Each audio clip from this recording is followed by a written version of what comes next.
إن الحمد لله نحمده ونستعينه ونستغفره ونعوذ بالله من شرور أنفسنا ومن سيئات أعمالنا من يهده الله فلا مضل له ومن يضلل فلا هادي له وأشهد أن لا إله إلا الله وحده لا شريك له وأشهد أن محمدا عبده ورسوله أما بعد. Louange à Allah, le créateur des cieux et de la terre, on le loue tout ce qu'il nous accorde comme bien, comme grâce, on lui demande de prier son prophète Mohammed, sallallahu alayhi wa sallam, sa famille, ses compagnons, et tous ceux qui les ont suivis jusqu'au jour de la rétribution. Celui qu'Allah a guidé, personne ne peut l'égarer. Celui qu'Allah a égaré, personne ne peut le guider. Nous sommes toujours dans notre série de réfutations. Nous sommes dans l'audio numéro 27. J'espère que ce sera le dernier audio de cette série de réfutations. Inch'Allah. Alors, souvent, certaines personnes citent la parole du Cheikh al-Islam Ibn Taymiyyah où il dit « Il n'est pas possible qu'un homme croie fermement dans son cœur qu'Allah lui a ordonné la prière, la zakat, le jeûne et le hajj, puis qu'il vive sa vie sans jamais faire une prosternation pour Allah, ni jeûner le Ramadan, ni s'acquitter de la zakat pour Allah, ni accomplir le pèlerinage dans sa demeure. Cela n'est pas envisageable. Cela n'est pas du tout possible. Et cela ne provient que d'une hypocrisie du cœur, non en présence d'une foi correcte. » Alors, certains citent souvent cette parole du Cheikh al-Islam Ibn Taymiyyah pour faire de cette parole un consensus et accuser ceux qui n'adoptent pas cette position d'irja. Alors, ça c'est dû à une grande insouciance de leur part et une ignorance du sujet et des positions du Cheikh al-Islam Ibn Taymiyyah. Avant de rentrer dans les détails par rapport à cette parole, on a vu dans l'audio précédent que les Jahmiyyah conçoivent une foi complète, sans attestation et sans même les actes apparents. De même, les Murji'a, qui ne sont pas des Jahmiyyah, parce que, comme on a dit, tout Jahmi est Murji. Mais ce n'est pas tout Murji qui est Jahmi. Donc, même les Murji'a, qui conçoivent une foi complète sans acte apparent. C'est-à-dire le Cheikh al-Islam a réfuté, il a réfuté également, donc il a réfuté les Jahmiyyah, il a réfuté également les Murji'a qui conçoivent une foi complète sans acte apparent. Jayd.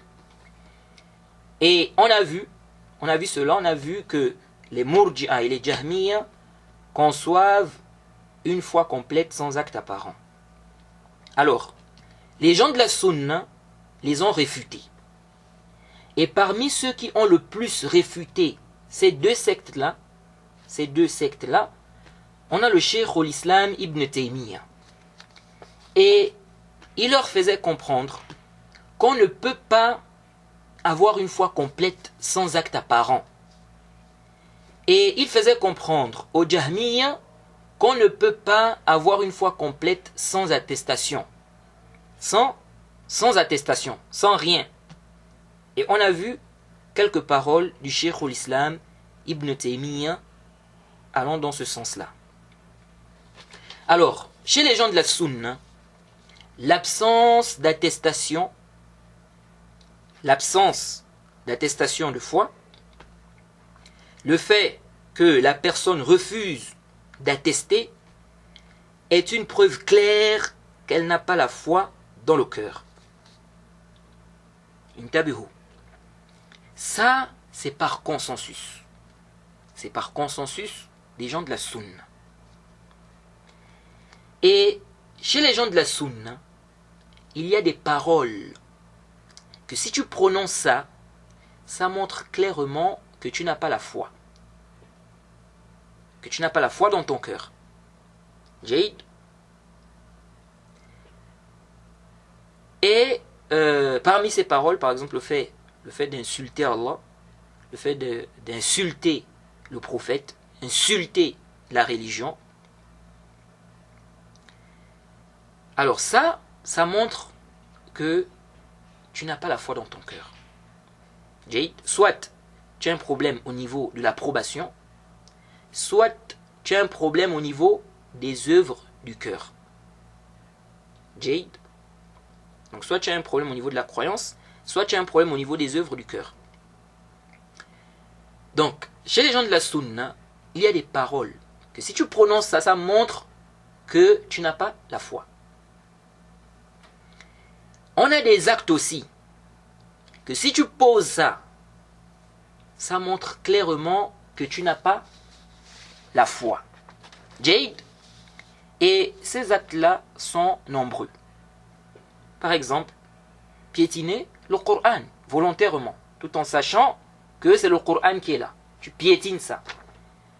Faire cela chez les gens de la sunna montre que tu n'as pas la foi dans ton cœur. Donc soit tu as un problème au niveau de l'approbation, tu ne crois pas vrai, soit c'est un problème, ça veut dire que tu ne crois pas que l'islam est vrai, que c'est la vérité, soit tu crois, mais tu crois que l'islam est vrai, mais il y a un problème au niveau des œuvres du cœur. Donc il n'y a pas l'amour, ou bien il n'y a pas le respect, etc. Donc il y a un problème au niveau des œuvres du cœur. Alors, ces paroles ou ces actes-là, qui sont du kufr, qui sont de la mécréance, montrent la non-existence de la foi intérieure. Ces paroles-là, ou ces actes-là, qui sont du kufr, qui sont de la grande mécréance, montrent la non-existence de la foi intérieure. Et ces paroles, ou bien ces actes qui sont du kufr, qui montrent la non-existence de la foi intérieure, sont nombreux. Le problème se situe à quel niveau? Le problème se situe au niveau du délaissement. C'est-à-dire, est-ce qu'on a des choses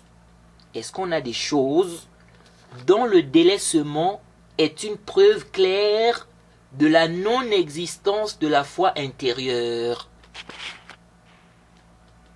Est-ce qu'on a des choses dont le délaissement est une preuve claire de la non-existence de la foi intérieure? Le délaissement dont il n'y a aucune divergence entre les gens de la sunna, que c'est du kufr, que c'est de la grande mécréance, c'est le délaissement des deux attestations. La personne a la possibilité d'attester, elle n'atteste pas, ça c'est du kufr. C'est du grand kufr. Soit elle dément le message de l'islam intérieurement, soit il y a un problème au niveau des actes du cœur. Vous voyez. Et ceci même si la personne prétend reconnaître l'islam comme étant une vraie religion. Parce que qu'est-ce qui empêche l'attestation de foi? Il n'y a pas la paresse dans ça, on ne va pas dire que non, il y a la paresse. Qu'est-ce qui empêche d'attester? Vous voyez. Et on a des preuves que celui qui n'atteste pas, il n'est pas musulman, c'est un mécréant. Il n'est pas musulman. Maintenant, est-ce qu'on a d'autres choses dont le délaissement prouve clairement la non-existence de la foi intérieure? Le Cheikh al-Islam Ibn Taymiyyah fait comprendre qu'il y a des cas, dans certaines circonstances, où on va s'argumenter du délaissement de la chose pour prouver que la personne n'a pas la foi. Que son délaissement-là prouve qu'elle n'a pas la foi, de par la raison.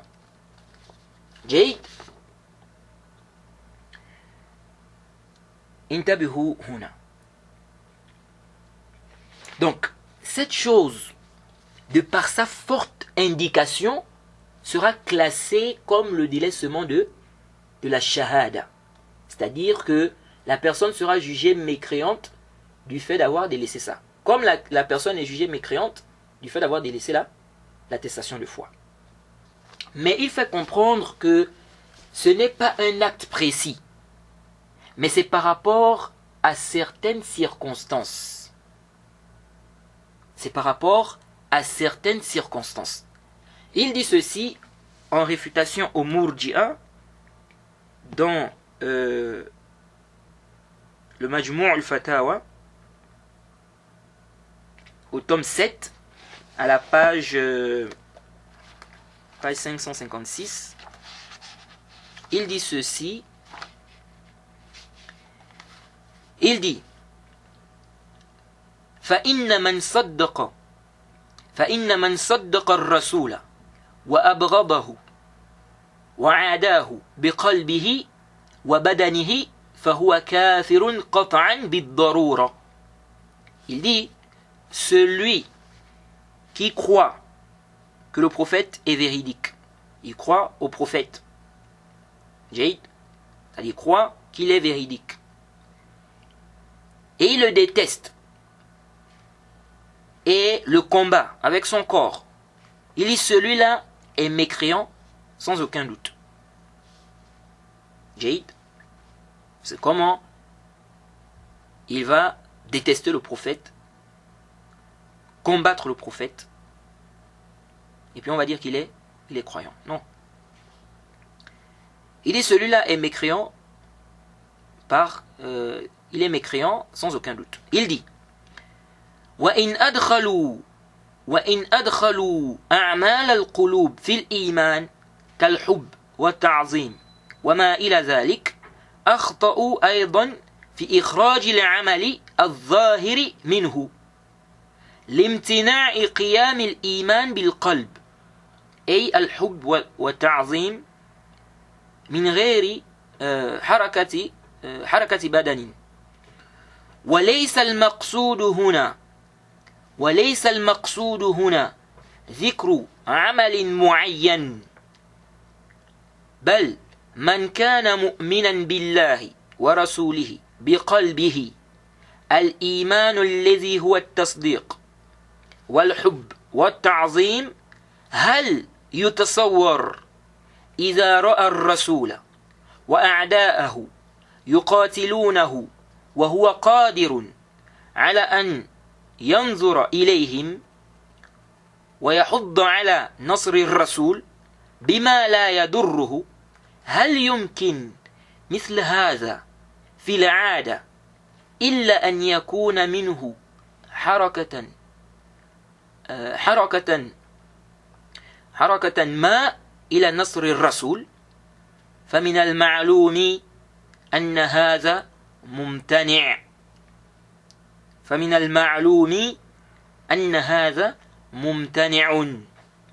Cheikh al-Islam dit, s'ils font rentrer les œuvres du cœur dans la foi, donc il parle des Murji'a, s'ils font rentrer les œuvres du cœur dans la foi, comme l'amour, la vénération et autres, le respect, il dit, ils se sont trompés dans le fait de faire sortir les actes apparents de la foi.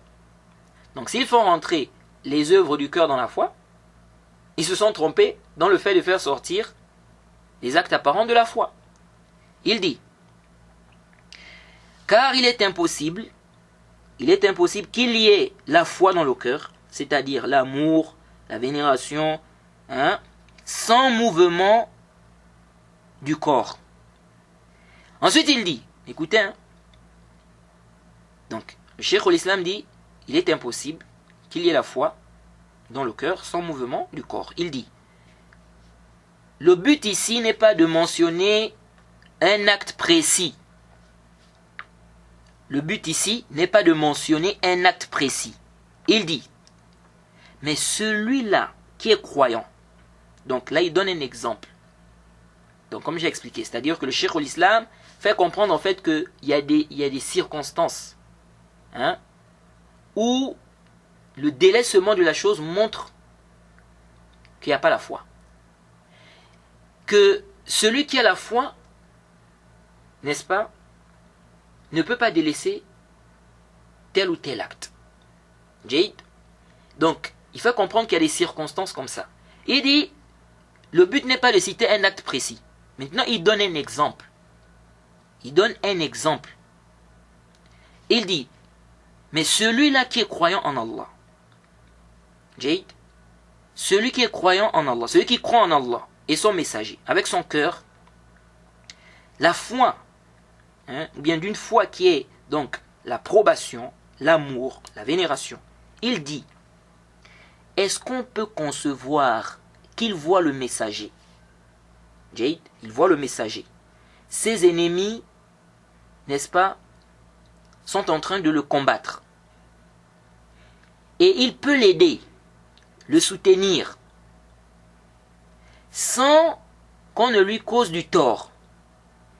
Est-ce possible, en général, que celui-là ne fasse aucun mouvement pour soutenir le messager? Est-ce possible? Il dit, c'est connu que ceci n'est pas possible. Vous voyez ça? C'est-à-dire que le Cheikh al-Islam fait comprendre que est-ce qu'on peut concevoir qu'une personne ait la foi? La personne a la foi. On dit la personne a la foi. Maintenant, la personne voit. La personne voit comment les ennemis du prophète sont en train de le combattre. Ils veulent même le tuer. Est-ce qu'on peut concevoir que celui-là, qui a la foi, il croit au prophète, il aime le prophète, il croit. Est-ce qu'on peut concevoir que celui-là reste comme ça, il ne fait rien pour aider le prophète, alors qu'il sait que s'il aide le prophète, il n'aura aucun tort. C'est-à-dire que ceux-là qui sont en train de combattre le prophète là ne peuvent rien lui faire. Il sait ça. Donc pourquoi le Cheikh al-Islam a dit ici sans qu'on ne lui cause du tort? Parce que quelqu'un peut dire non, il a eu peur. Il a eu peur, par exemple, qu'on lui cause du tort. Donc le Cheikh al-Islam dit sans qu'on ne lui cause du tort. Donc il sait que s'il va aider le prophète, il n'aura aucun mal, aucun problème. Que ceux-là ne peuvent rien lui faire. J'ai dit rien du tout. Est-ce qu'on peut concevoir que celui-là, reste là, assis, ou bien il reste là, il ne va pas aider le prophète. Il laisse qu'on tue le prophète, il laisse qu'on combatte le prophète, il ne fait rien, aucun mouvement. Il dit, est-ce qu'on peut concevoir que quelqu'un qui a la foi peut faire ça? Le Cheikh al-Islam dit, c'est connu que ceci n'est pas du tout possible. Ce n'est pas possible. Donc, celui-là, il n'a pas la foi. Celui qui fait ça, il n'y a pas la foi. Celui qui fait ça, il n'y a pas la foi. Parce qu'il peut aider le prophète. Il voit comment on est en train de combattre le prophète. Il peut l'aider. Et il sait aussi, c'est connu aussi, qu'il n'aura aucun mal ici. Aucun mal. Mais avec ça, il reste là, il ne fait rien. Il dit, il croit au prophète, il aime le prophète. Le Cheikh al-Islam dit, est-ce que quelqu'un qui a la foi peut rester comme ça, il ne fait aucun mouvement, il laisse comme ça qu'on combatte le prophète, alors qu'il sait qu'il peut l'aider, il a la possibilité de l'aider. Donc là, on ne parle pas du cas de quelqu'un qui ne peut pas. On ne parle pas de quelqu'un même, il sait qu'on va lui causer du tort. Non, il a bien précisé ici. Donc, ici, là, c'est connu. Il n'aura aucun problème. Il n'aura aucun problème. Et il a la capacité d'aider le prophète. Mais il ne fait rien, il reste là. Le Cheikh al-Islam dit quoi? Il dit celui-là, on ne peut pas concevoir en fait que celui-là a une foi. C'est pas possible. C'est-à-dire, on ne peut pas dire que celui-là a la foi. Vous voyez. En d'autres termes, celui qui a la foi va forcément faire un mouvement, il va forcément aider le prophète. Jade. Et le Cheikh al-Islam,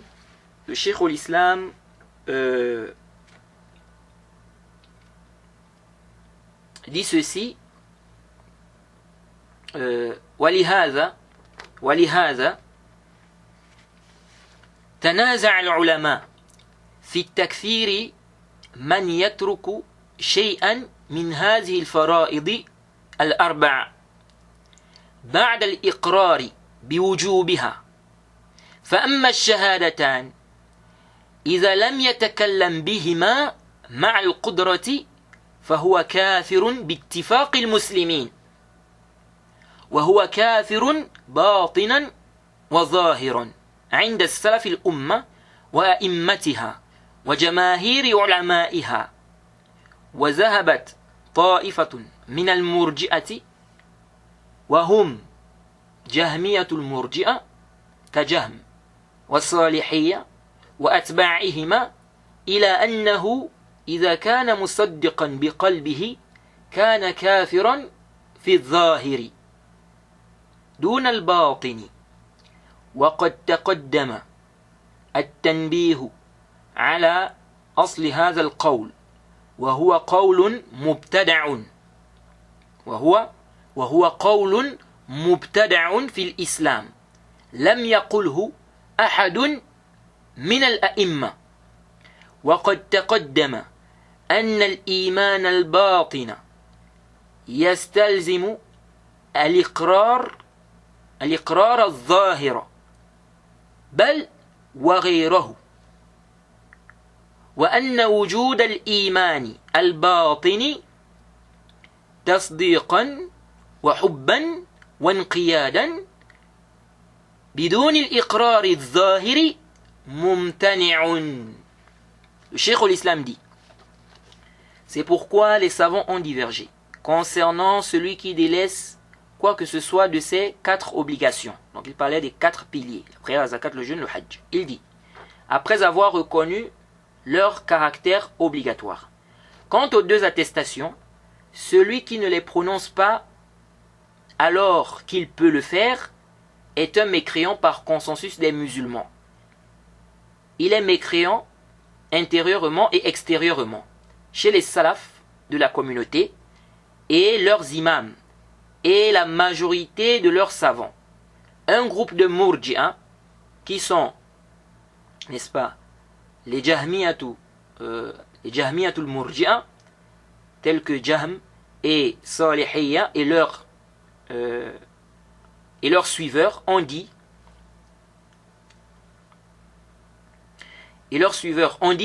s'il croit dans son cœur, donc que l'islam est vrai, que c'est la vérité, s'il croit dans son cœur, il est mécréant en apparence et non intérieurement.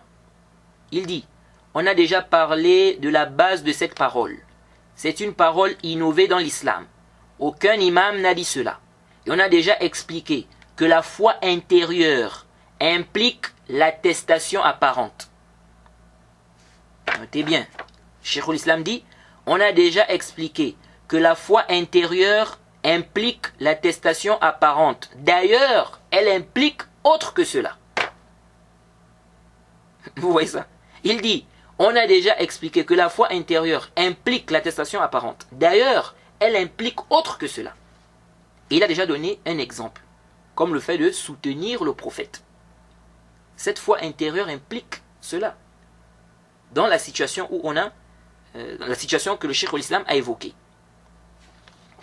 Il dit, la présence d'une foi intérieure,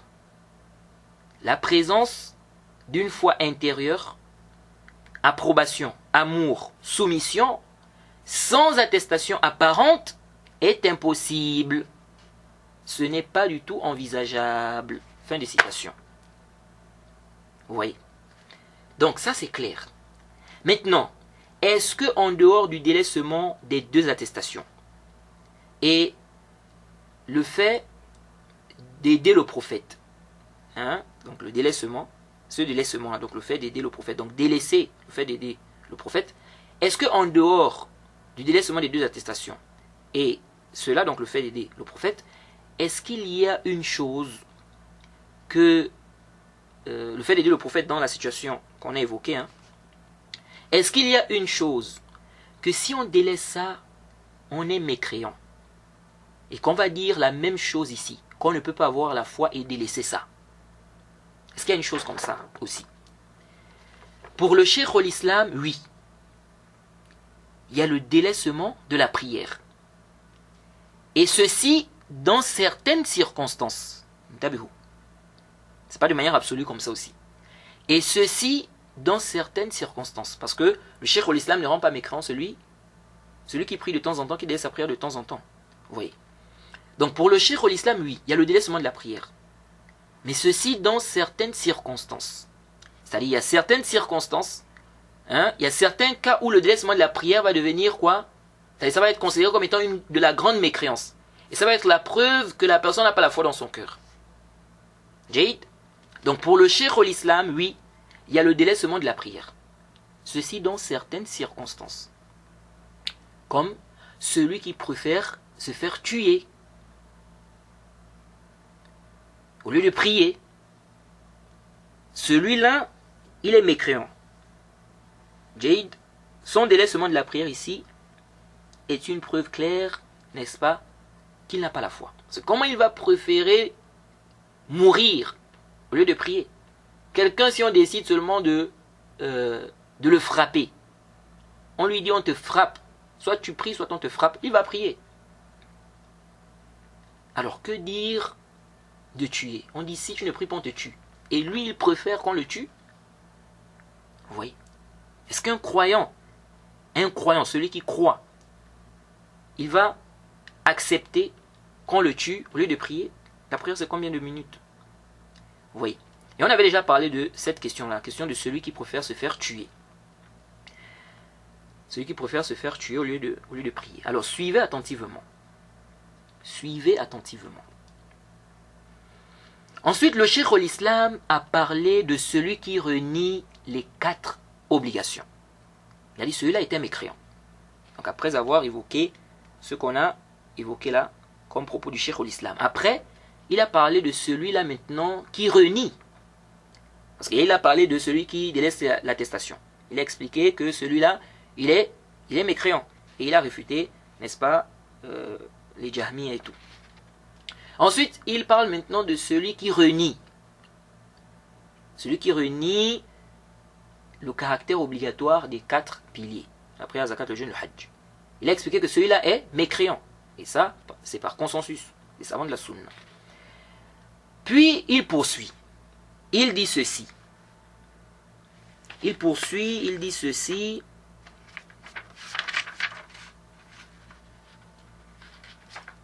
Suivez attentivement, c'est très important. Et vous allez comprendre maintenant cette parole que les gens citent souvent du cheikh l'islam. Disant qu'il a dit, il n'est pas possible, bien cette parole où le cheikh l'islam dit, il n'est pas possible qu'un homme croit fermement dans son cœur qu'Allah lui a ordonné, n'est-ce pas, la prière, etc. Le cheikh l'islam dit ceci, parce que les gens prennent souvent cette partie, mais ils délaissent ce qui vient avant. Mais le cheikh l'islam a dit des propos avant. Il dit وَأَمَّا مَعَ الْإِقْرَارِ بِالْوُجُوبِ إِذَا تَرَكَ شَيْئًا مِنْ هَذِهِ الْأَرْكَانِ الْأَرْبَعِ فَفِي التَّكْفِيرِ أَقْوَالٌ لِلْعُلَمَاءِ هي روايات عن أحمد. Il dit, quant à celui qui va reconnaître le caractère obligatoire de ces piliers, ok, donc il a parlé de celui qui délaisse l'attestation. Il a parlé de celui qui renie les 4 piliers. Maintenant, il parle de celui qui reconnaît le caractère obligatoire des 4 piliers, mais qui délaisse cela. Il dit, quant à celui qui va reconnaître le caractère obligatoire, donc celui qui délaisse l'attestation, ça c'est un mécréant. Celui qui ne reconnaît pas le caractère obligatoire des 4 piliers, c'est un mécréant aussi. Maintenant, il parle du 3e cas. Il dit, celui qui reconnaît le caractère obligatoire de ces piliers, donc des 4 piliers là. Jade. Il dit, celui qui va délaisser, donc il a reconnu, maintenant il a délaissé quoi que ce soit de ces 4 piliers. Il dit, il y a une divergence entre les savants sur le takfir de celui-là. Il dit, et ce sont toutes des versions rapportées de l'imam Ahmed, Il dit, Ahaduha, donc la première riwaya, premièrement, il dit, Annahu yakfur bitarki wahidin min al-arba' hatta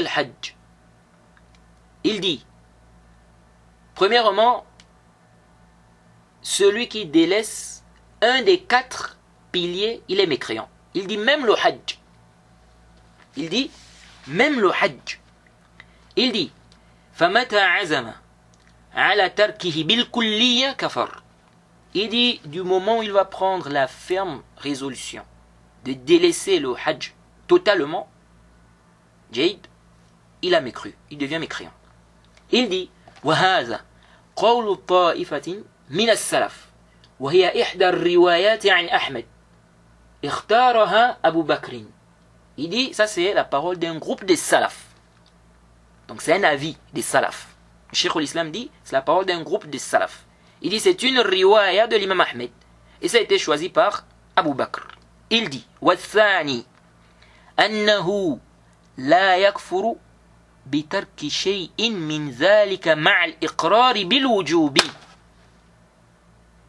وهذا هو المشهور عند كثير من الفقهاء من أصحاب أبي حنيفة ومالك والشافعي وهو إحدى الروايات عن أحمد اختارها ابن بطة وغيره. Il dit, deuxième avis, il faut bien suivre. La personne n'est pas mécréante pour avoir délaissé quoi que ce soit de ses piliers, tant qu'elle reconnaît le caractère obligatoire. Ça veut dire quoi? C'est clair. Ça veut dire que cette deuxième riwaya, même si la personne délaisse les 4 piliers, du moment où la personne reconnaît le caractère obligatoire, elle n'est pas mécréante. Donc, peu importe le pilier délaissé, tant que la personne reconnaît le caractère obligatoire, la personne n'est pas mécréante. Jayd, il dit ça, c'est ce qui est connu de beaucoup de fuqaha. Parmi les compagnons d'Abi Hanifa, de Malik, de Shafi'i, il dit c'est une riwaya de l'imam Ahmed. Et ça a été choisi par Ibn Battah. Donc Ibn Battah a adopté cette position. Selon le Cheikh al-Islam Ibn Taymiyyah. Il dit et d'autres. Donc c'est une riwaya de l'imam Ahmed. C'est l'avis de l'imam Ibn Battah et d'autres. Il a dit et d'autres. Donc ce n'est pas seulement cela. Et il faut bien noter ça, pour bien comprendre en fait la parole du Cheikh al-Islam où il dit « Il n'est pas possible qu'un homme croie fermement dans son cœur qu'Allah lui a ordonné la prière. » Jusqu'à la fin. Il dit « Wa-thalith » troisièmement « La yakfur illa bitarki s-salah » La personne n'est mécréante que si elle délaisse la prière. Donc de tous ces piliers-là, des 4 piliers, de tous ces piliers, c'est-à-dire les 4 piliers là, la personne n'est mécréante que si elle délaisse la prière. Donc si elle délaisse les autres piliers, elle n'est pas sortie de l'islam. Il dit وهي الرواية الثالثة عن أحمد. C'est la troisième riwaya de Ahmed. Il dit وقول كثير من السلف. Et c'est la parole de beaucoup de salaf. وطائفة. Donc il n'a pas dit tous les salaf. Il a dit beaucoup de salaf. Il dit وطائفة من أصحاب مالك والشافعي وطائفة من أصحاب أحمد. Et c'est aussi l'avis d'un groupe parmi les compagnons de Malik, Shafi'i et un groupe parmi les compagnons de Ahmed. Il dit والرابع. Quatrièmement يكفر بتركها وترك الزكاة فقط. Il dit quatrièmement la personne est mécréante si elle délaisse la prière et la zakat seulement. Donc des 4 piliers, c'est seulement la prière et la zakat. Il dit والخامس. Cinquièmement بتركها وترك الزكاة إذا قاتل الإمام عليها دون ترك الصيام والحج. Donc cinquièmement, la personne est mécréante si elle délaisse la prière et la zakat si elle combat l'imam pour cela. Jayd. Donc, si elle délaisse la zakat en combattant l'imam pour cela. En dehors du délaissement du hajj et du jeûne. Donc, dans cette riwaya là, la personne est mécréante si elle délaisse la prière et la zakat en combattant l'imam. Ensuite, le Cheikh al-Islam dit ceci. Suivez attentivement, les frères. Parce que les gens viennent avec les propos du Cheikh al-Islam, mais ils ne comprennent pas. Ils prennent seulement une partie comme ça. Oh, Ibn Taymiyyah a dit. Oh, Ibn Taymiyyah a dit. Le Cheikh al-Islam que vous mentionnez là, il reconnaît la divergence sur le jugement de ceux qui laissent ces 4 piliers. Il dit, suivez attentivement.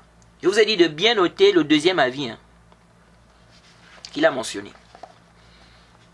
Ensuite, le Cheikh al-Islam dit ceci. وَهَذِهِ الْمَسْأَلَةُ لَهَا طَرَفَانِ. Il dit, cette question a deux aspects ou deux angles. Quelle question? La question qu'il est en train de mentionner là. Donc, la question du jugement de celui qui délaisse ses piliers. Il dit, وَهَذِهِ الْمَسْأَلَةُ لَهَا طَرَفَانِ أَحَدُهُمَا في إثبات الكفر الظاهر. Il dit premièrement, il s'agit ici de l'affirmation de la mécréance en apparence. Jade, il dit والثاني في إثبات الكفر الباطن. Le deuxième aspect, deuxième angle, il s'agit ici d'affirmer la mécréance intérieure. La mécréance intérieure de la personne. Il dit quoi? Suivez attentivement les frères. Il dit donc il dit quant au deuxième aspect, au deuxième angle. Quel est le deuxième aspect ici? C'est-à-dire affirmer le kufr intérieur de celui-là. Il dit فهو مبني على مسألة كون الإيمان قولا وعملا كما تقدم. Il dit, quant au deuxième aspect, il est basé sur la question de la foi. Le fait qu'elle soit parole et acte, comme on l'a expliqué. Comme on l'a expliqué. Donc, il dit ici, le fait d'affirmer le kufr, la mécréance intérieure de celui-là, ok? Celui-là, donc qui? Celui qui va délaisser les piliers. Parce qu'il a mentionné ici la divergence. Il y en a qui rendent mécréant celui qui a délaissé un des piliers, peu importe le pilier. Il y en a qui rendent mécréant celui qui a délaissé la prière et la zakat. Si la personne, n'est-ce pas, combat l'imam pour cela, donc pour la zakat. Il y en a qui ont rendu mécréant celui qui délaisse la prière et la zakat seulement. Il y en a qui n'ont même pas rendu mécréant celui qui délaisse les piliers là. Tant qu'il reconnaît le caractère obligatoire. Donc les 4 piliers. Maintenant, le Cheikh al-Islam nous fait comprendre que la question là a deux angles, ou deux aspects. Il dit premièrement, on a l'affirmation du kufr en apparence. Donc on affirme que celui-là, il est mécréant en apparence. Jade. Mais ça là, ce n'est pas ce qui nous intéresse ici. C'est le deuxième point que lui va mentionner. Il dit le deuxième, c'est l'affirmation du kufr intérieur. Donc on va affirmer que celui-là, intérieurement, il n'est pas mécréant. Même s'il est possible qu'en apparence, on ne juge pas la personne mécréante. Jade. Mais, on va confirmer que celui qui fait ceci, cela, ok, il est mécréant, intérieurement. Et je crois qu'on avait déjà parlé de cela dans le livre du Cheikh Rabi', lorsqu'on avait lu les propos du Cheikh al-Islam concernant sa position sur le jugement de celui qui délaisse la prière.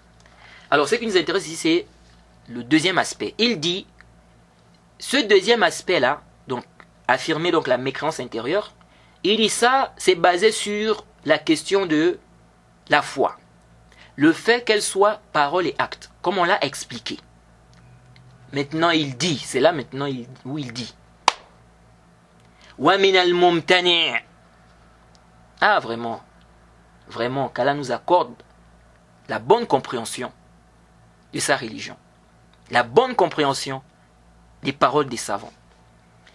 Il dit maintenant, وَمِنَ الْمُمْتَنِعِ أَنْ يَكُونَ الرَّجُلُ مُؤْمِنًا إِيمَانًا ثَابِتًا فِي قَلْبِهِ بِأَنَّ اللَّهَ فَرَضَ عَلَيْهِ الصَّلَاةَ وَالزَّكَاةَ والصيام والحج ويعيش دهره لا يسجد لله سجدة ولا يصوم من رمضان ولا يؤدي لله زكاة ولا يحج إلى بيته فهذا ممتنع ولا يصدر هذا إلا مع نفاق في القلب وزندقة لا ma'a imanin sahih.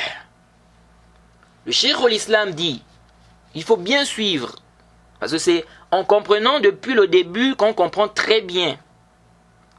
Le Cheikh al-Islam dit donc, le deuxième aspect est basé sur la question de la foi. Le fait qu'elle soit parole et acte. Comme on l'a expliqué.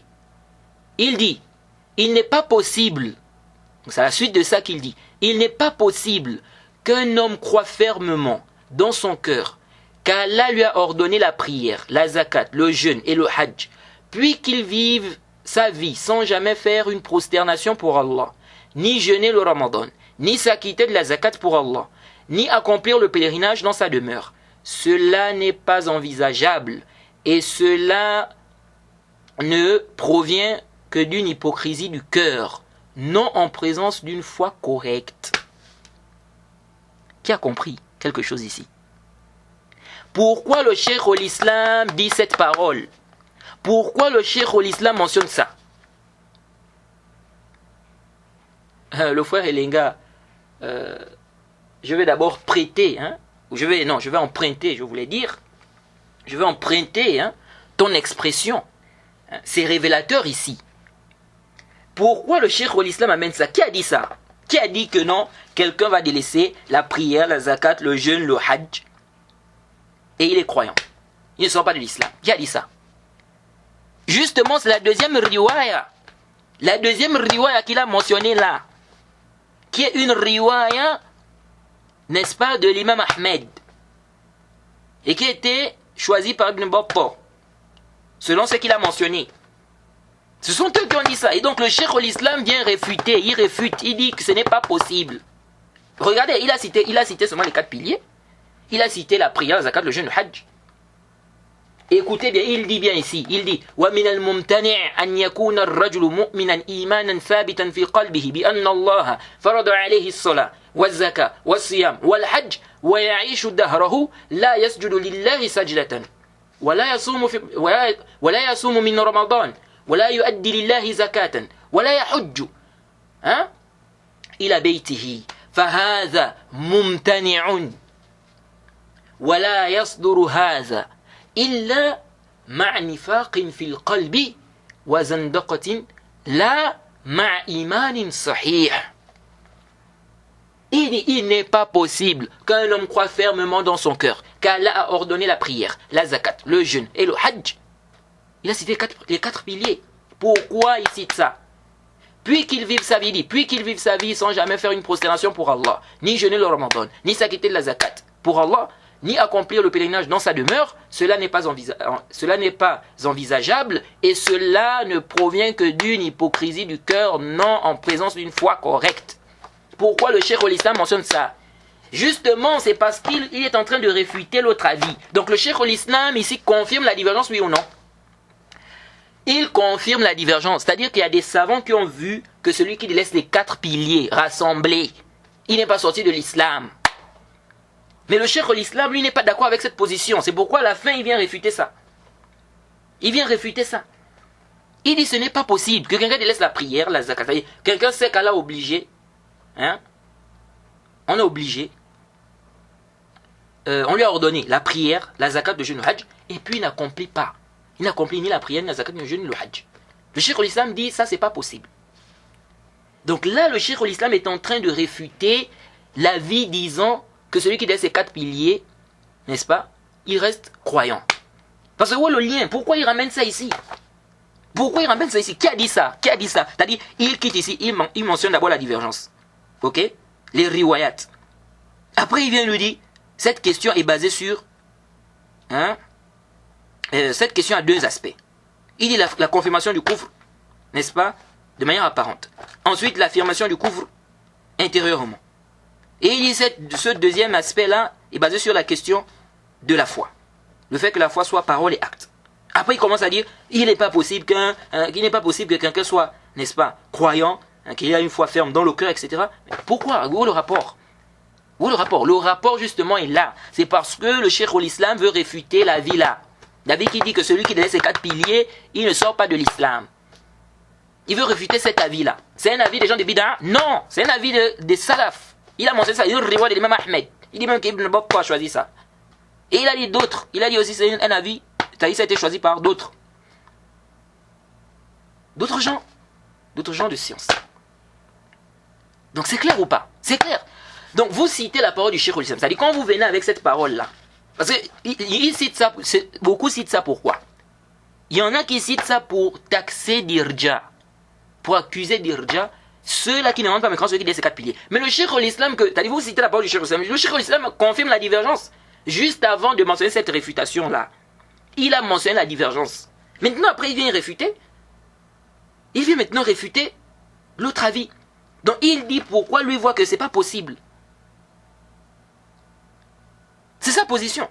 Maintenant, sa position, ce n'est pas le wahi. Est-ce que ça, c'est le wahi? C'est la révélation? C'est pas la révélation. Ça peut être discutable. Vous voyez? Alors, donc, ce qui nous intéresse ici, ce n'est pas d'abord est-ce que ce que le Cheikh al-Islam a dit ici, c'est juste ou pas? Non. Ce qui nous intéresse d'abord ici, c'est de comprendre pourquoi il est arrivé à dire cette... C'est-à-dire, qu'est-ce qui a fait qu'il arrive à dire cette parole? Parce que beaucoup citent ça, ils ne comprennent même pas. Et justement, il a cité ça. C'est pour te dire... C'est-à-dire qu'il te cite ça pour réfuter la vie qu'il a mentionnée juste avant ça. Vous voyez? Donc, les propos-là, en fait, confirment la divergence. Ces propos-là confirment la divergence entre les salafs sur le jugement de celui qui laisse les 4 piliers. Mais vous prenez juste la parole là en bas. Minal mumtani', minal mumtani'. Mais vous avez laissé... Pourquoi il est venu et pourquoi il dit ça? Vous laissez là où il parle de la divergence. C'est ça le problème. C'est ça le problème. Vous lisez les propos du Cheikh al-Islam, vous ne comprenez pas les propos du Cheikh al-Islam.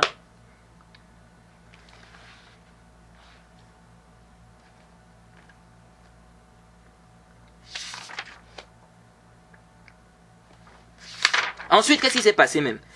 Après, le Cheikh al-Islam a mentionné les preuves qui montrent que, bon, les preuves qu'il voit, qu'il trouve juste, l'istidlal qu'il trouve juste, qui montre que celui qui a laissé la prière, il est quoi? Il est mécréant, il est sorti de l'islam. Et il dit même, il dit ici, après avoir mentionné ces preuves-là, à un moment il dit quoi? Il dit wa amma alladhina lam yukaffiru bi tarki as-salat wa nahwiha. Il dit falaysat lahum hujjatun illa wa hiya mutanawilatun lil jahidi katanawuliha litariki. Il dit quant à ceux qui n'ont pas rendu mécréant, celui qui délaisse la prière et ce qui est semblable. Il parle de la divergence ou pas? Il parle de la divergence de celui qui... Il parle de la divergence de celui qui a délaissé, n'est-ce pas, les actes apparents. Il dit bien, il dit quant à ceux qui n'ont pas rendu mécréant, celui qui délaisse la prière et ce qui est semblable. Ils n'ont pas rendu mécréant, celui qui laisse la prière et ce qui est semblable. Il parle de la divergence. Il parle de la divergence de celui qui délaisse les piliers, de celui qui délaisse les actes apparents. Et il dit, ils n'ont pas d'argument sans que cet argument-là n'englobe celui qui renie, comme ça englobe celui qui délaisse. Vous voyez. Ensuite, qu'est-ce qu'il a dit? Ensuite, il a mentionné une parole, il dit, وَهَذَا مِثْلُ إِسْتِدْلَالِهِمْ بِالْعُمُومَاتِ الَّتِي يَحْتَجُّ بِهَا الْمُرْجِئَةُ. Il dit, comme leur argumentaire, comme le fait qu'ils s'argumentent des textes généraux sur lesquels se sont basés les murji'a.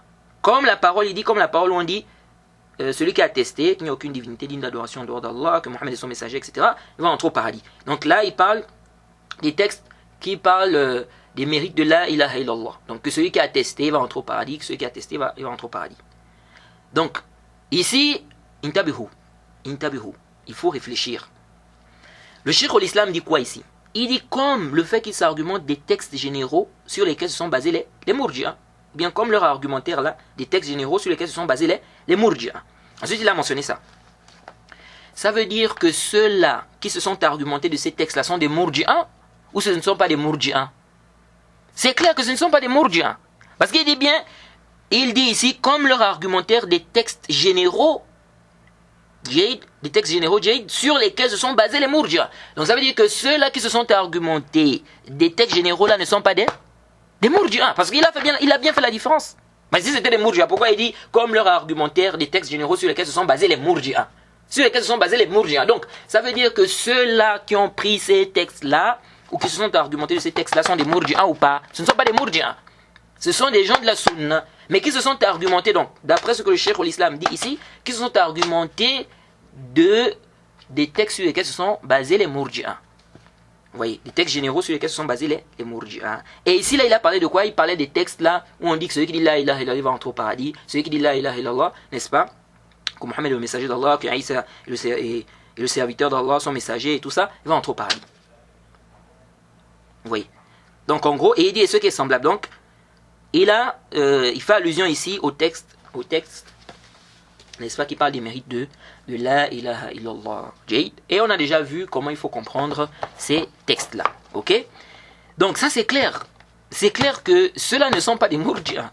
C'est dit bien sur les alliés, comme leur argumentaire des textes généraux sur lesquels se sont basés les Murji'a. Si c'était les Murji'a, est-ce qu'il veut dire sur lesquels se sont basés les Murji'a? Non. C'est déjà des Murji'a. Voyez. Ensuite, le Cheikh al-Islam ici, il a seulement mentionné, il n'a pas fait, par exemple ici là, lorsqu'il dit les textes généraux, est-ce que les savants qui ne rendent pas mécréants, ceux qui ont laissé la prière et ce qui est semblable, ils n'ont que ça comme argument, ils se sont seulement basés sur les textes généraux, soi-disant, qui parlent des mérites de la ilaha illallah? Non. Par exemple, le hadith d'intercession. Le Cheikh al-Islam n'a pas mentionné ça ici. Il n'a pas mentionné le hadith d'intercession. Mais le hadith d'intercession, est-ce qu'on va dire que c'est un texte général? C'est pas un texte général, le hadith d'intercession. Le hadith d'intercession est clair. C'est clair que les gens qui vont sortir là à la fin ne priaient pas. On ne peut pas dire un texte général. Quel texte général? Et même le hadith de Anas. Le hadith de Anas, si on médite bien, on comprend clairement le hadith d'intercession, le hadith de Anas. On a détaillé ça dans l'audio 16. Si on médite bien, on comprend clairement que celui qui laisse après ne sort pas de l'islam. Et les gens qui parlent souvent du hadith d'intercession, parce que quelqu'un va aller prendre quelqu'un qui a écrit un livre récemment, ou bien un contemporain, il dit non, les Murji'a sont à argumenter le hadith d'intercession. Les gens ont déjà été influencés. Il y a des gens à notre époque là, il y a des gens contemporains, donc des gens à notre époque là, qui, n'est-ce pas, se disent que le hadith d'intercession, c'est l'argument des Murji'a. Donc si quelqu'un comme ça écrit un livre à notre époque, il va dire quoi? S'il écrit un livre où il veut parler de la question là, il va dire que non, c'est l'argument des Murji'a. Est-ce que les Murji'a vraiment se sont à argumenter le hadith d'intercession? Si vous regardez bien le hadith d'intercession là, ça réfute même les Murji'a. Ça réfute les Murji'a parce que ça prouve que la foi baisse. Les hadiths d'intercession là, ça prouve que la foi baisse. Les Murji'a ne disent pas que la foi baisse.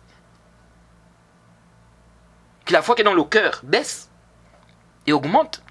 Or les hadiths d'intercession là, ça réfute les Murji'a. Ça réfute les Murji'a et ça réfute les Khawarij. En même temps. On avait déjà vu ça. Bon, comment les Murji'a vont s'argumenter? Ça les réfute le hadith. Et jusqu'alors, selon ce que je sais, je n'ai pas vu que les savants mentionnaient que les Murji'a se sont à argumenter le hadith d'intercession. J'ai dit bien, selon ce que je sais. Je n'ai pas vu que les savants ont mentionné que les Murji'a se sont à argumenter du hadith de l'intercession. Pour ne pas rendre mécréant celui qui délaisse sa prière. Et même supposons qu'ils se sont argumentés de ça. Ou disons qu'ils se sont argumentés de ça. Disons qu'ils se sont argumentés de ce hadith. Ok? Le hadith de l'intercession. Je parle bien du hadith de l'intercession. Déjà, c'est une réfutation contre eux. Parce que dans le hadith, on voit bien que la foi baisse. Donc, ils ont pris un dalil qui les réfute en réalité. De deux, où est l'ishkal? Où est l'ishkal ici? Si on a des arguments qui prouvent quelque chose, si certains gens de l'innovation s'argumentent aussi de ces arguments-là, pour prouver cette même chose par exemple, où est l'ishkal? Les Khawarij, non, laissons les Khawarij.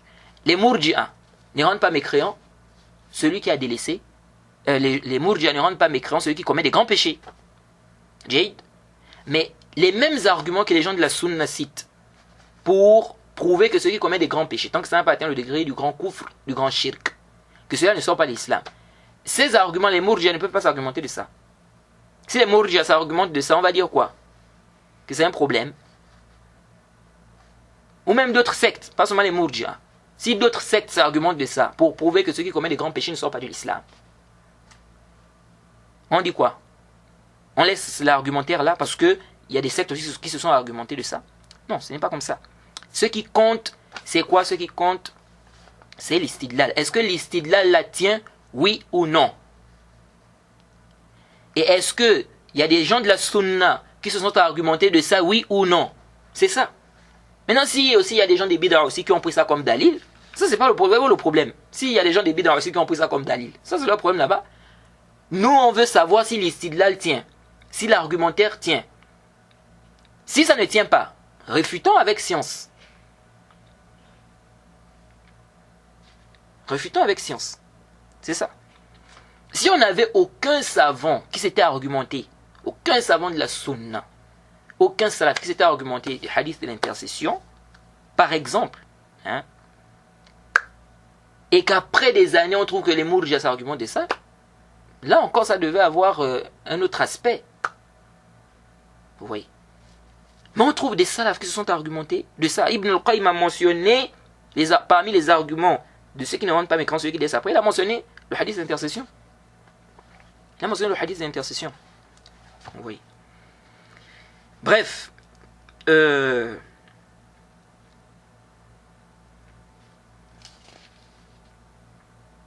Ensuite, le Cheikh al-Islam a dit leur meilleur argument, c'est le hadith de Ubad ibn Samit.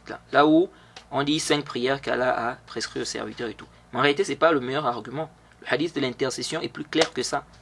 Et pourquoi ceux qui ne rendent pas mécrans, ceux qui laissent après, on dit yakfina fi hadha. Le hadith là nous suffit. Oui, donc on avait déjà parlé du hadith de Ubad ibn Samit. Là, on dit 5 prières qu'Allah a rendu obligatoire sur le serviteur. Donc celui qui viendra avec, etc. etc. On avait vu ce hadith là, on a détaillé cela. Et on a parlé de l'authenticité de ce hadith. Ensuite, qu'est-ce que le Cheikh al-Islam a dit ici? Donc après avoir mentionné, donc il a mentionné le hadith, hein, ensuite il a continué à mentionner des preuves qui montrent que celui bon là il était en train d'expliquer que le hadith de Ubad Allah, ça ne concerne pas celui qui a délaissé totalement la prière, mais c'est celui qui prie de temps en temps, qui délaisse de temps en temps. Et il a essayé de s'argumenter pour prouver ça. Il s'est argumenté de certains textes pour prouver ça. Ensuite il a évoqué le cas de celui qui préfère, n'est-ce pas, se faire tuer. Il a mentionné ça, il a parlé de celui-là, et il a expliqué que celui-là n'est pas du tout musulman, c'est un mécréant, celui qui préfère se faire tuer au lieu de prier.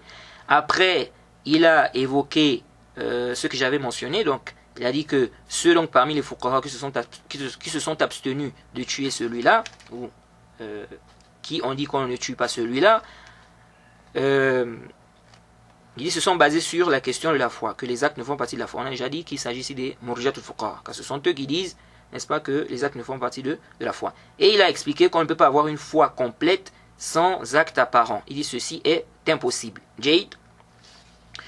Puis il a poursuivi dans sa réfutation, et après il dit quoi? Après il dit وَقَدْ تَبَيَّنَ جيد أَنَّ الدِّينَ لَا بُدَّ فِيهِ مِنْ قَوْلٍ وَعَمَلٍ. Il dit, on a déjà éclairci que la religion, il faut la parole et l'acte. Il dit وأنه يمتنع أن يكون الرجل مؤمنا بالله ورسوله بقلبه أو بقلبه ولسانه ولم يؤدي واجبا ظاهرا ولا صلاة ولا زكاة ولا صيام ولا غير ذلك من الواجبات. Ensuite il a dit, il n'est pas possible qu'un homme croit en Allah et en son messager avec son cœur, ou avec son cœur et sa langue, puis il ne fait aucune obligation apparente, ni prière, ni zakat, ni jeûne, ni rien parmi les obligations. Pourquoi le Cheikh al-Islam dit ça ici? Où est le rapport avec la mas'ala qu'il a commencé à traiter depuis le début? Il a parlé du laissement des piliers. C'est parce que le Cheikh al-Islam sait. Il sait très bien que la mas'ala là, ça amène à ça. Ça amène à ça. Le délaissement des piliers, ça va conduire à ça. Donc celui qui dit, ça veut dire quoi ça va conduire à ça? C'est celui qui dit que celui qui a délaissé les 4 piliers, il ne sort pas d'islam, il ne va pas rendre mécréant celui qui a délaissé des actes moindres que cela. Donc le Cheikh al-Islam vient réfuter ça ici. Il vient réfuter ici. Il dit c'est pas possible que quelqu'un soit croyant avec son cœur, ou avec son cœur et sa langue, puis il ne fait aucune obligation. Vous voyez. Après maintenant, après il a parlé. Après il dit maintenant, et celui, maintenant il vient dire, et celui qui va concevoir la foi obligatoire, sans la pratique d'une quelconque obligation, qui classe la pratique de ces obligations comme étant une implication de celle-ci ou une partie d'elle, ceci est une divergence de termes. Il a commis une erreur claire. Et c'est l'innovation de l'irja dont les salafs ont fortement réprimandé leurs adeptes. Donc ici, là, il parle de qui? Il parle de celui qui va concevoir une foi complète. Donc après avoir réfuté tout ça là, il vient maintenant ici, il dit, et celui-là qui va dire, ou est celui-là qui va concevoir que la foi de celui-là même, elle est complète. Et il ne fait aucune obligation, aucun acte. Il dit ça c'est la bid'a de l'irja. Ça c'est la bid'a de l'irja. Et ça c'est sahih, ça c'est vrai, c'est haq. Celui qui va concevoir une foi complète sans acte apparent, ça c'est la bid'a de l'irja. On a déjà vu que les murji'a conçoivent une foi complète sans acte apparent. Tous les murji'a. Tous les murji'a. Vous voyez. Donc, ça c'est plus que clair. C'est plus que clair. Alors, si on a compris tout ça, maintenant, l'argumentaire du Cheikh al-Islam. Est-ce que l'argumentaire du Cheikh al-Islam passe ici? Son argumentaire là. En réalité, non. C'est son argumentaire par rapport au délaissement des actes apparents. Son argumentaire ne tient pas ici. Nous disons, cette façon de s'argumenter, il n'est pas possible que quelqu'un soit croyant et fasse ceci, cela. Si ce n'est pas réglementé par les textes, on risque de rendre mécréant celui que le législateur n'a pas rendu mécréant. Et cet argumentaire peut ouvrir une porte au Khawarij. Si le Cheikh al-Islam s'était limité à la prière dans son argumentaire, car s'il y a des preuves qui montrent que celui qui délaisse la prière, il est mécréant, ça veut dire que s'il délaisse les actes apparents, il est mécréant. Parce que s'il délaisse tous les actes apparents, il est mécréant. Parce que là-dedans, il y a le délaissement de la prière. Vous voyez. Si c'était limité à cela, à la prière, et expliquer que celui qui délaisse la prière, il est mécréant, ok, celui qui délaisse la prière, il est mécréant, et donc s'il délaisse les actes apparents, il est mécréant a fortiori, parce que forcément, bon, on va même pas dire a fortiori, mais forcément il est mécréant parce que là-dedans il a délaissé la prière. Et si c'était limité à ça et ramené, est-ce qu'il avait juste ramené les arguments, n'est-ce pas, qui justifient que celui qui délaisse la prière, il est sorti de l'islam, ça pouvait encore passer. Vous voyez. Mais en fait, j'ai compris que le Cheikh al-Islam ne voulait pas juste démontrer que celui qui délaisse la prière, il est sorti de l'islam. C'est pas ce qu'il voulait juste démontrer. Naam, il voulait démontrer ça, mais ce n'est pas ce qu'il voulait juste démontrer. C'est comme s'il voulait faire comprendre aux savants qui ont vu que celui qui délaisse les 4 piliers, il est musulman. C'est comme s'il voulait faire comprendre à ces savants-là que mais ce que vous dites là, ce n'est pas possible. Ce n'est pas possible. Il n'est pas possible que la personne délaisse les 4 piliers et puis elle reste musulmane. Elle reste croyante. Vous voyez. Et c'est comme s'il voulait dire à ces savants-là que ce que vous dites là, ça veut dire que la personne va même délaisser toutes les obligations, les actes apparents. Et la personne va rester musulmane. Parce que vous ne rendez pas mécréant celui qui a délaissé les 4 piliers. Donc ça veut dire quoi? Si on ne rend pas mécréant celui qui a délaissé les 4 piliers, ça veut dire que celui qui délaisse des actes moindres que ça, il ne sort pas de l'islam. Et donc, c'est comme si le Cheikh al-Islam voulait faire comprendre que ce que ces savants-là, ce que ces savants-là voient, n'est pas juste. Que ce n'est pas possible. Quelqu'un ne peut pas être croyant et puis il délaisse les quatre piliers. Donc comment vous dites que celui qui a délaissé les 4 piliers, il reste croyant, il reste musulman?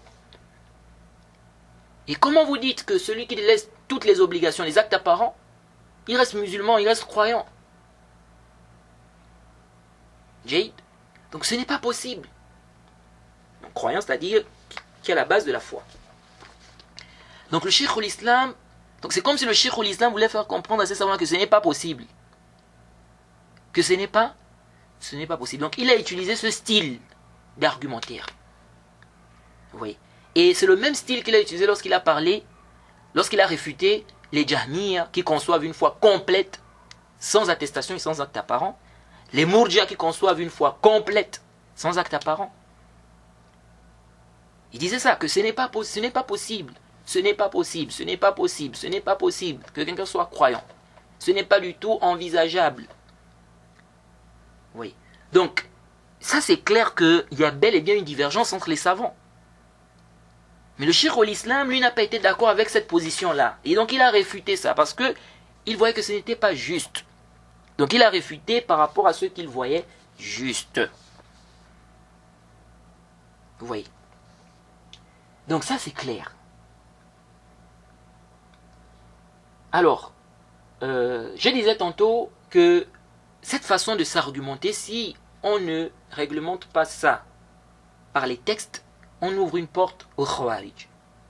Car quelqu'un peut dire وَمِنَ الْمُمْتَنِعِ أَنْ يَكُونَ الرَّجُلُ مُؤْمِنًا إِيمَانًا ثَابِتًا في قلبه أن الله فرض عليه بر الوالدين ويعيش دهره ولا يبر والديه قط فهذا ممتنع ولا يصدر هذا إلا مع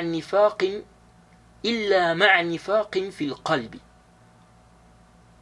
وزندقة لا مع إيمان صحيح.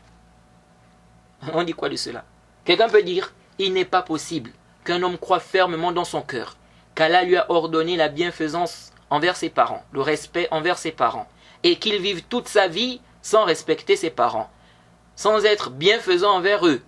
Cela n'est pas envisageable, et cela ne provient que d'une hypocrisie du cœur, non en présence d'une foi correcte. Et on peut même remplacer, c'est-à-dire, là où le Cheikh al-Islam a mentionné les piliers là, les 4 piliers qu'il a mentionnés là, on remplace ça par d'autres obligations. D'autres obligations. Vous voyez.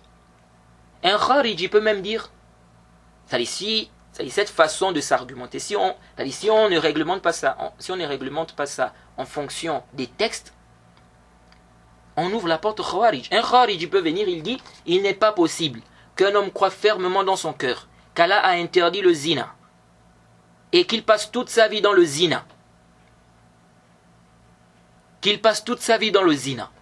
Cela n'est pas envisageable. Et cela ne provient que d'une hypocrisie du cœur, non en présence d'une foi correcte. On dit quoi ici? Ou bien ceux-là qui disent qu'il n'y a aucun acte dans le délaissement de la grande mécréance en dehors de la prière. Ça veut dire que pour eux, ils ne rendent pas mécréant celui qui a délaissé la zakat. Ils ne rendent pas mécréant celui qui a délaissé le jeûne. Ils ne rendent pas mécréant celui qui a délaissé le hajj. Quelqu'un peut venir, il fait cette istidlal-là, il dit, il n'est pas possible qu'un homme croie fermement dans son cœur qu'Allah lui a ordonné la zakat, le jeûne, le hajj, étant donné que il rend mécréant celui qui délaisse sa prière. Donc, il va citer les 3 là. Il vient et dit, il n'est pas possible qu'un homme croie fermement dans son cœur qu'Allah lui a ordonné la zakat, le jeûne, le hajj, et il passe toute sa vie, il ne fait aucun jeûne de Ramadan pour Allah, il ne donne aucune zakat, il ne fait aucun hajj.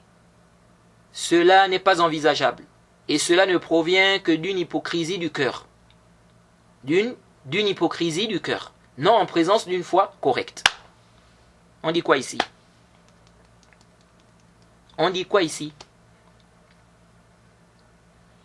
Ou bien, quelqu'un peut dire, il n'est pas possible qu'un homme croie fermement dans son cœur qu'Allah lui a ordonné des obligations et il délaisse toutes les obligations apparentes en dehors de la prière. Cela n'est pas envisageable et cela ne provient que d'une hypocrisie du cœur, non en présence d'une foi correcte. On dit quoi ici? Vous voyez, c'est-à-dire que cet argumentaire-là du Cheikh al-Islam, le Cheikh al-Islam, qu'Allah lui fasse miséricorde, nous aimons le Cheikh al-Islam, mais la vérité est plus aimée auprès de nous.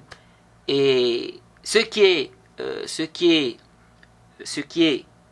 n'est pas juste, n'est-ce pas? On ne peut pas accepter cela. On ne peut pas accepter cela. Toute personne, on peut prendre sa parole comme on peut rejeter, sauf le prophète Mohammed sallallahu alayhi wa sallam. Le prophète, on ne peut pas rejeter sa parole. Nous suivons le dalil, nous suivons, n'est-ce pas, la preuve, l'argumentaire qui est plus fort. Donc, cette façon de s'argumenter, si on ne réglemente pas ça en fonction des textes, alors on ouvre la porte au khawarij. Et ça, c'est la catastrophe. Vous voyez? Maintenant, une question se pose. Une question se pose.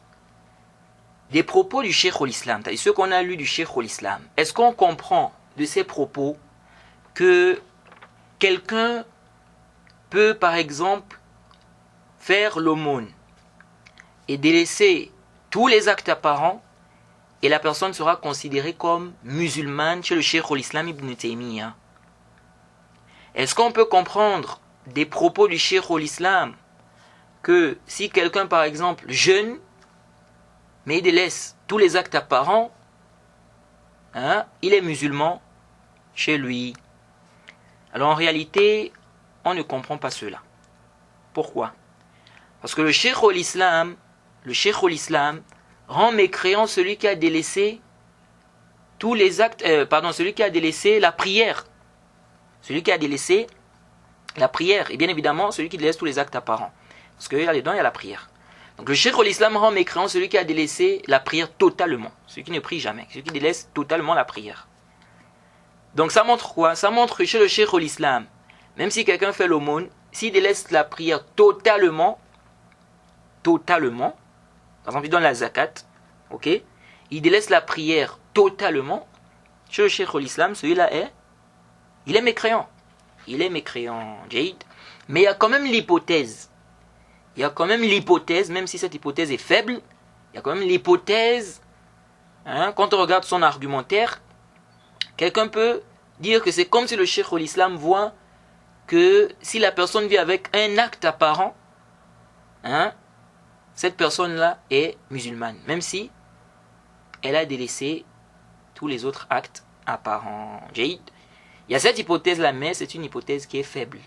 C'est une hypothèse qui est faible par rapport à la position du Cheikh al-Islam concernant le jugement de celui qui délaisse la prière. Jade. Ensuite, lorsque le Cheikh al-Islam, Ibn Taymiyyah, ramène la question à la question de la foi, la définition de la foi, ceci ne tient pas. Comme on l'a déjà détaillé. On a apporté des propos du Cheikh al-Islam qui réfutent cela. Vous voyez. Et comme j'avais dit, cet argumentaire ouvre la porte au Khawarij. De deux, les savants de la Sunna, qui n'ont pas rendu mécréant celui qui délaisse ces 4 piliers, voient que la foi est parole et acte. Dans l'imam Ahmed, dans une riwaya, et le Cheikh al-Islam mentionne, n'est-ce pas, cette riwaya de l'imam Ahmed. Il confirme même cela. Vous voyez. Ibn Battah, il voit que la foi est parole et acte. Vous voyez. Et l'imam Shafi'i même, l'imam Malik, vous voyez. Donc ils n'ont pas considéré que la question est basée sur ça. Ils n'ont pas considéré que la question est basée sur la définition de la foi ou sur, n'est-ce pas, le fait que la foi soit parole et acte. Ils ont vu que c'est basé sur le dalil. La question est basée sur le dalil. C'est une question de dalil ici, de adilla, de preuve. C'est une question de preuve. Et pour eux, donc les savants de la Sunna qui ne rendent pas mécréant celui qui a délaissé les 4 piliers, pour eux, il n'y a pas de preuve claire que celui-là est mécréant. Au contraire, il y a des preuves qu'il n'est pas du tout mécréant, qu'il n'est pas sorti de l'islam. Vous voyez.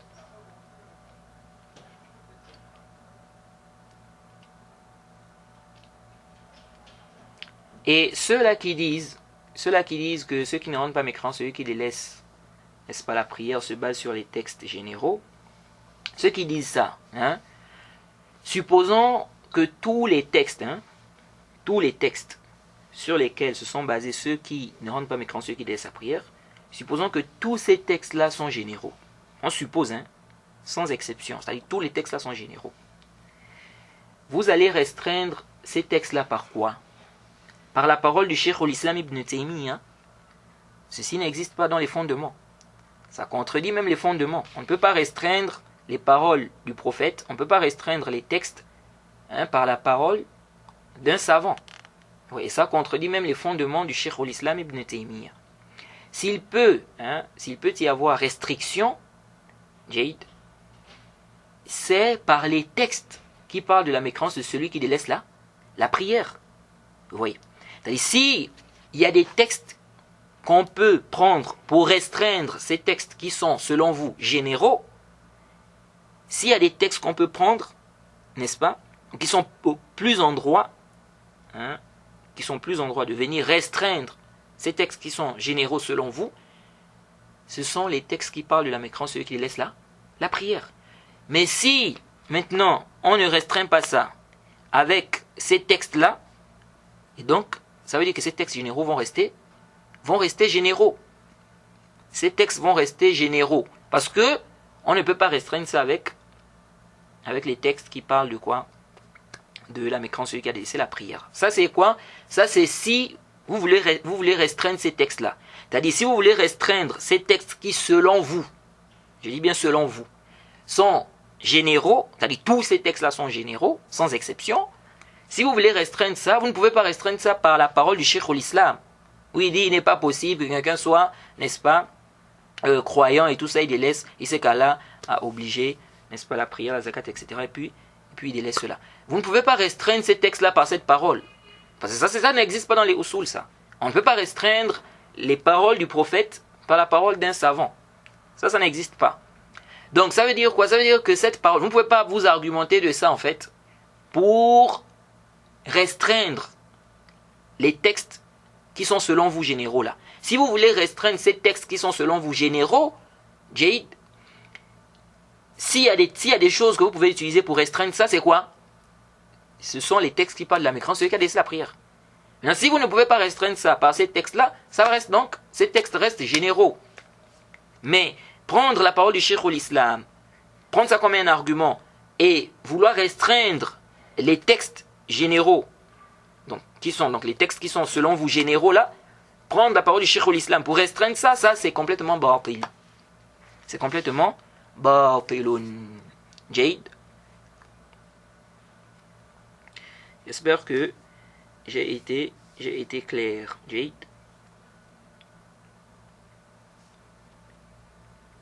Et comme j'avais déjà dit, ceux qui parlent de restriction, là aussi, ça ne tient pas. Parce qu'on peut dire le contraire. On peut dire plutôt que ce sont vos textes qu'on va restreindre. On va restreindre ça, qu'ici, là, on ne parle pas du simple délaissement. On ne parle pas du simple délaissement. Mais d'un délaissement qui est accompagné, par exemple, de reniement, de refus, celui qui préfère qu'on le tue. Ou bien, on dit qu'il s'agit du petit kufr. Donc on restreint. En disant que ce n'est pas, en disant que le texte ne parle pas de, soit on restreint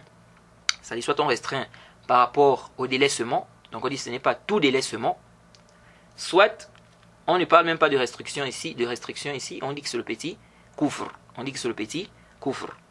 mais si on veut parler de restriction, on peut faire le contraire. Si on veut parler de restriction, si on dit non, il faut restreindre ces textes qui sont généraux selon vous, on peut dire mais pourquoi on ne fait pas aussi le contraire? Parce que le délaissement, si c'est général, c'est général. Quel délaissement?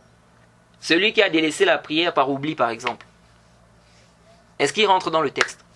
Lui, là, il est accepté. Donc, on n'a pas eu de délaissement. Quel délaissement? Donc, quelqu'un peut dire le délaissement, si c'est général. Maintenant, on accepte des cas. Donc, on va accepter, là-bas, on va restreindre. Vous voyez? Donc, quand tu dis, il faut restreindre ceci, quelqu'un peut dire, non, c'est plutôt ça qu'il faut restreindre. Vous voyez? Donc, on fait comment? On prend pour qui? Vous voyez? Et Bref, on avait déjà détaillé, on a vu que ça ne tient pas. Et tous les textes, et tous ceux qui se sont argumentés, d'ailleurs ceux qui ne rendent pas mécrans, ceux qui laissent la prière là, ils ne se sont pas seulement argumentés des textes généraux. C'est vrai que dans ceux qu'ils ont mentionné comme argument, il y a les textes généraux, comme les textes qui parlent de celui qui dit là, il rentre au paradis et tout. Mais on n'a pas que des textes généraux. Si on prend par exemple le cas du hadith d'intercession, ou même le hadith du Bitorqa. Le hadith du Bitorqa est assez clair. C'est assez clair. Il n'y a pas la prière là-bas. Il n'y a pas la prière là-bas. Oui, comme avait dit le cher Obeid. Il n'y a pas la prière, on n'a pas mentionné la prière. Et Allah ne lui a pas dit où est la prière, où est la zakat, etc. Vous voyez. Et s'il avait une bonne action, s'il avait même accompli la prière, mais voilà la chose qu'il devait citer. Il devait citer ça même, voilà, vite fait.